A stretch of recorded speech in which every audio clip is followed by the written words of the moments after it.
facing the police every single day.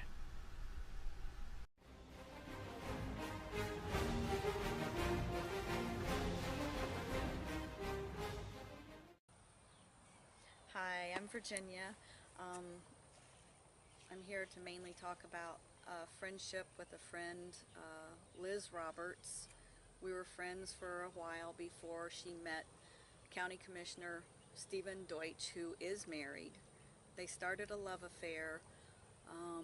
He started taking her to the boat races when the boat races first started in Inglewood. He would take her to the fishery restaurant for dinner.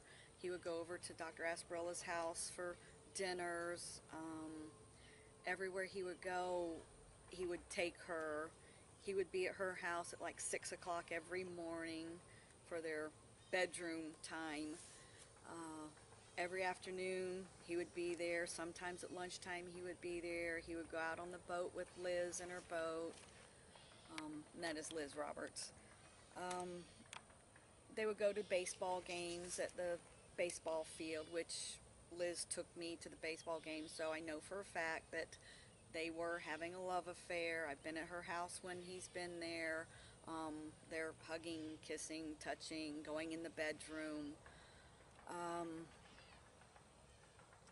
He would even ask her to go to the church that him and his wife would go to and have her sit a few rows behind him and his wife so that him and her could make Google eyes at each other. And yes, I know that for a fact because Liz took me to the church with Barb Hamilton, her other friend, and would take us to the church to sit behind him and his wife so that him and her could make Google eyes. And then after church, he would drop his wife off and go over to Liz's house where we all were there. It was a love-hate relationship because they fought constantly. He was a very jealous, possessive man. If she didn't answer her phone, he would call her friend Barb Hamilton on her phone just to check Liz's whereabouts. He was very possessive, very flirtatious. Liz would go to the bathroom, but like I said, the commissioner's a married man, having this love affair with my friend. And my friend Barb and I kept telling Liz, stop, he's married. But she just kept on, and he kept on. He was very possessive, very powerful, and she would talk about all the powerful things that he would do that would run the county, shall we say. I have proof of that because after a while, I met Liz at a restaurant where she was getting a to-go order. The commissioner was at her house waiting on her. She was at the restaurant. She had already had 3 glasses of wine while waiting on a to-go order, which you know how fast to-go orders are. And I arrived and I had 2 glasses of wine and she had 2 more glasses of wine. So she had 5 glasses of wine within an hour. And her and the commissioner were fighting, and they were text messaging back and forth. They were calling back and forth. I even have her bar bill that shows she had 5 glasses of wine within about an hour of time. It also shows that she had a to-go order for 2 people. So that proves that the commissioner was at her house. Plus the fact that I was sitting right there when him and her were calling back and forth, and he was yelling at her to hurry up, and he didn't want her talking to her friend. And anyway, I told her, you know, because she was afraid of him by this point because he was really angry. So I told her, just go to my house so you're safe. That way he doesn't know where you're at. Well, I went ahead and left, and apparently she was trying to rush to catch up to me. And I stopped at the stop sign about a block from my house, and the next thing I know is just bam, I just was hit from the rear. And I just sat there for a moment, got my senses together, got out of the car, and I saw that it was Liz. She had rear-ended me, and she was going at high speed. I now have 5 herniated discs. I have a traumatic brain injury. For 6 months after the accident, I had barely any speech, barely any memory, was unable to do anything. Been out of work for 1.5 years now. Has traumatically affected my life.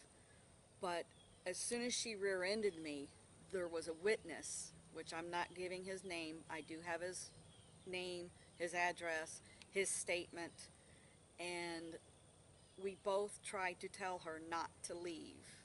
We begged her not to leave, and she was the F word. F you, I'm leaving, I gotta get out of here, I'll take care of it later, don't you worry about it, the commissioner will help me take care of this. And she left, and left the scene, left me there with injuries. Well, the witness called the sheriff's department. The sheriff's department came. I told them exactly where Liz went, who she was with, because there was Barb Hamilton, Brady Prue, and the commissioner. She went over to Barb and Brady's house, and that's where they hid the car. The commissioner came and picked her up and took and hid her until she sobered up. She called me on the phone while the cops were still here, cussing me out, F you, why'd you call the cops, why'd you call the cops? And I said, Liz, I didn't call the cops, the witness called the cops. And I says, you have to take care of this. And the officer says, let me talk to her. So I gave my phone to the officer, and the officer was, Miss Roberts, you have to turn yourself in, you have to come talk to us, please, you need to come talk to us.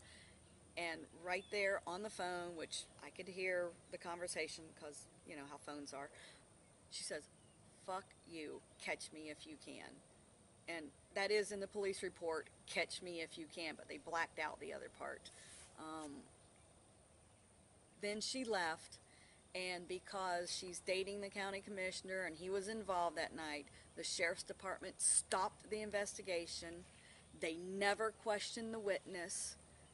To this day, they still haven't questioned the witness who was there that night and saw Liz Roberts, saw how drunk she was. She had 5 glasses of wine in less than an hour while waiting on a to-go order, and she's fighting with, and of course she's also on some kind of Xanax pills, so she was taking those as well. She was definitely drunk, left the scene of the accident, eluded the cops. So now we have the county commissioner who is now aiding and abetting someone who is running from the law. And then they didn't even go arrest her when I told them the exact location where she was because she was with the county commissioner. They refused to go arrest her that night, and they let her, at her convenience, turn herself in, which the commissioner helped her hire an attorney, Weinberg, I think was his name, and which I've heard through the grapevine, Weinberg was having trouble collecting his fees from the commissioner, so I don't know if he ever got paid for his services. But it's ridiculous that with all this evidence, and the state attorney does have the power to put charges on people, they refuse to put charges. They drop the charge of leaving the scene, which they should have when it arrested her that night for drunk, leaving the scene, eluding an officer, and they did nothing. All because she's dating the county commissioner.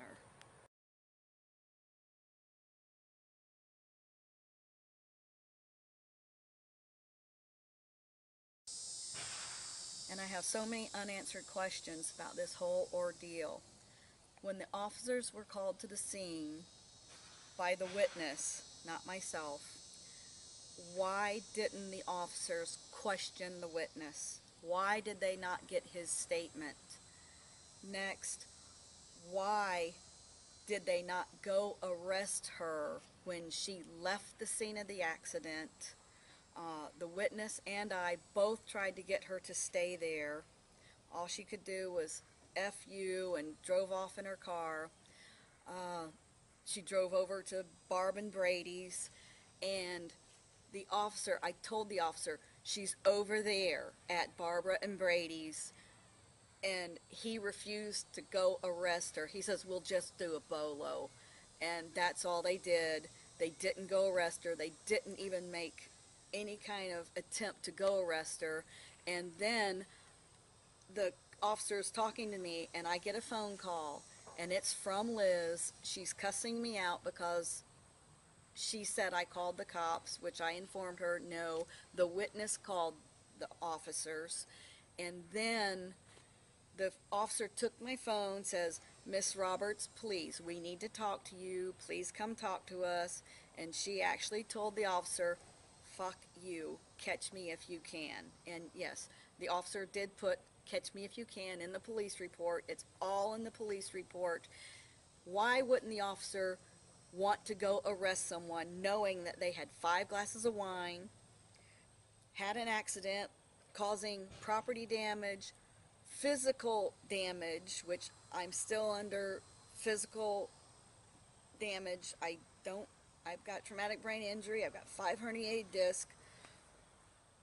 The officers did not do their diligent duty to arrest this woman, and then whenever they just sent the simple charge of leaving the scene to the state attorney's office, the state attorney does have the power to press charges, especially when I myself gave them her bar bill proving she had 5 glasses of wine, the fact that she left the scene of the accident, the fact that she did tell the officer, catch me if you can, but the state attorney told me, oh, well, the officer didn't have his lights going, so that doesn't constitute eluding an officer. But they just didn't want to prosecute, and then they dropped the charges and told me the reason they were dropping charges is because I knew her. Why would they drop charges just because you know someone who did a criminal activity? I mean, there'd be a lot of criminals free today.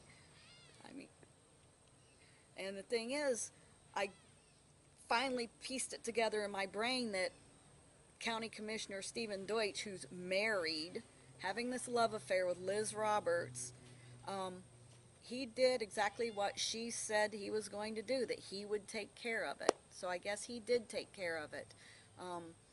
The officers didn't do their job of arresting her that night.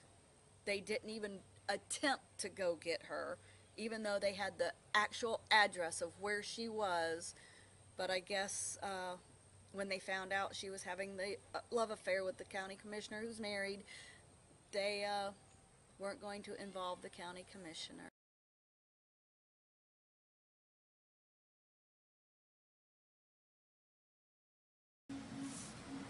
So I'm wondering what's going on with the investigation. So I called the state attorney's office because I had already sent them the bar bill showing that she had 5 glasses of wine within the period of time it takes to get a to-go order. The state attorney asked me to drop the charges, and I said no, I do not want to drop the charges. I want to prosecute her for leaving a scene of accident. She eluded the officer. She was drunk when she hit me. And they informed me that, well, they couldn't do eluding an officer because the officer didn't have his lights on. And then they were going to drop the charges because leaving the scene, because I knew her. So that didn't mean she left the scene. So what kind of state attorney do we have that, number one, you've got the copy of the bar bill proving that she was intoxicated. You have the fact of the accident, the fact that she left the scene, leaving property damage and physical bodily damage. And when she called me and the officer talked to her directly, and she told the officer, F you, catch me if you can. I believe when a suspect tells an officer, catch me if you can, that constitutes eluding an officer. So why did the state attorney not put those charges on? They have the power to do that. It's their job to protect the public, and they didn't do it. They just left me to rot.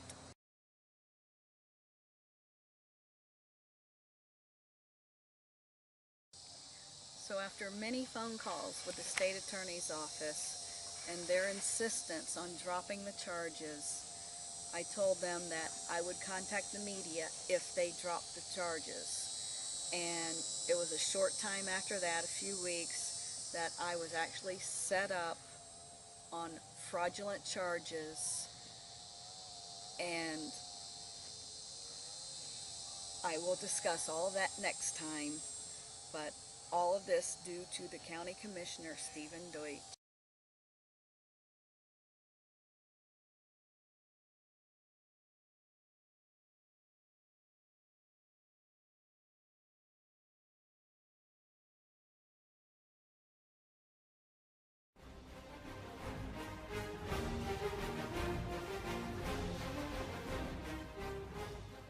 Hey Charlotte County, this is Charlotte County COPWATCH. I am using any video here with under fair use if you have criticism, reporting, teaching, etc.